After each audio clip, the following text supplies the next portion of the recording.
सभी छात्रों का हार्दिक स्वागत। यदि आप 9th क्लास में पढ़ रहे हैं तो ये वीडियो काफ़ी इंपॉर्टेंट है, क्योंकि ये क्वेश्चंस आपके 100% एग्जाम के अंदर पूछा जाता है। ये जो एक्सरसाइज नंबर है 1.3 उससे संबंधित आपके क्वेश्चंस है। देखिए क्या है, 0.6 बार को P/Q के रूप में व्यक्त करना है। यानी कोई भी इस टाइप की संख्या है उसको P/Q के रूप में चेंज करना है। यानी एक तरह से दशमलव संख्या है उसको आपको चेंज करना है P/Q के रूप में, यानी एक परिमेय संख्या के रूप में इसको चेंज करना है। तो इसके लिए करना क्या है, ये देखिए 0.6 बार है तो इसको सबसे पहले हम मान लेंगे कि माना ये x है। हम नहीं जानते कि ये क्या है तो मान लेंगे इसको x। तो मैं मान लेता हूँ, माना x बराबर है 0.6 बार। ठीक है, अब देखिए 0.6 बार का मतलब क्या है, जब भी ऊपर ये लाइन दिखती है इसका मतलब ये जो 6 है वो बार बार आ रहा है। यानी कुछ संख्याओं के अंदर जब भाग देंगे तो ये 6 है वो बार बार रिपीट होगा। तो इसको मैं ऐसे भी लिख सकता हूँ, x बराबर 0.666, जितनी बार चाहिए उतनी बार लिख सकते हैं। यानी ये संख्या है वो बार बार आ रही है और समीकरण नंबर 1 इसका दे देना नाम। ठीक है, यानी मैंने 0.6 ऊपर बार था, जब ये संख्या रिपीट हो रही है तो इसको मैंने बार बार फॉर्म में लिख दिया, यानी 0.666। ठीक है, जितना चाहिए उतना हम लिख सकते हैं। अब देखो आपको करना क्या है कि इसको P/Q के रूप में चेंज करने के लिए आपको देखना है कि पॉइंट के बाद में कितनी संख्या है वो रिपीट हो रही है। यानी यहाँ पे एक डिजिट है वो रिपीट हो रहा है, तो आपको 10 से इस पूरे समीकरण 1 का गुणा करना है। तो यहाँ मैं कर रहा हूँ कि समीकरण 1 को 10 से गुणा करने पर, यानी आपको समीकरण 1 का गुणा करना है किससे, 10 से। अब जैसे यहाँ पे 2 संख्या रिपीट होती तो मैं किससे करता गुणा, 100 से। अगर 3 संख्या रिपीट होती तो मैं 1000 से गुणा करता। यानी आपको सीधा सा याद रखना है कि जितनी संख्या रिपीट होती है उतने 0 से गुणा करना है। अब देखो समीकरण 1 है, इस 1 का हमने 10 से गुणा किया है तो लेफ्ट हैंड साइड से भी गुणा होगा और राइट हैंड साइड से भी 10 से गुणा होगा। तो यहाँ कर देता हूँ गुणा।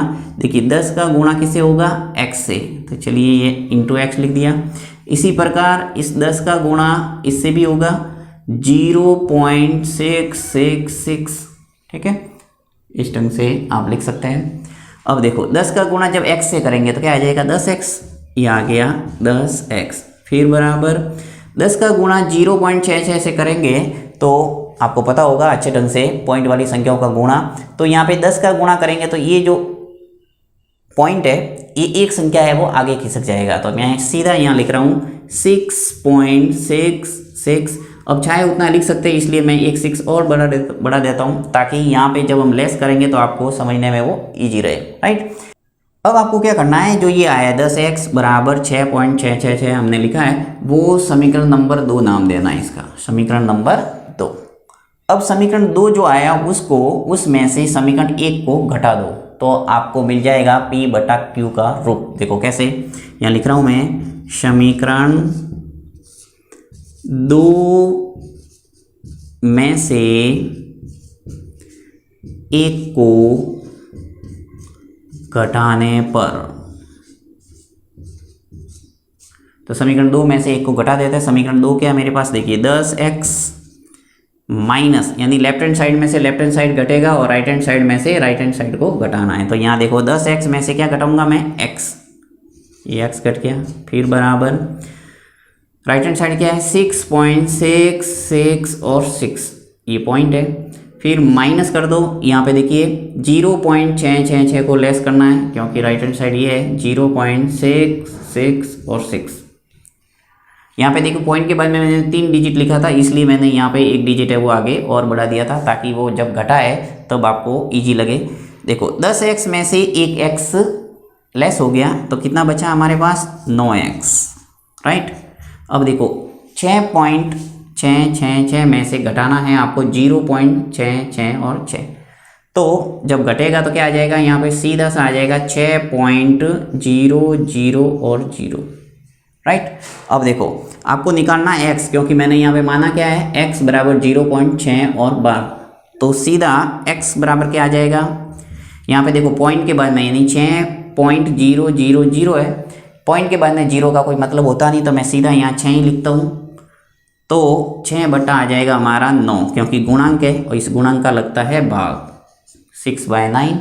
अब इसको इजी फॉर्म में लिख सकते हैं, x बराबर देखिए 6 बटा 9 है, 3 का भाग है वो दोनों में जा रहा है, तो दे दो भाग, कितनी बार चला जाएगा 2 और 9 में चला जाएगा 3 बार, यानी 2/3 इसका जो अंतिम आंसर आएगा।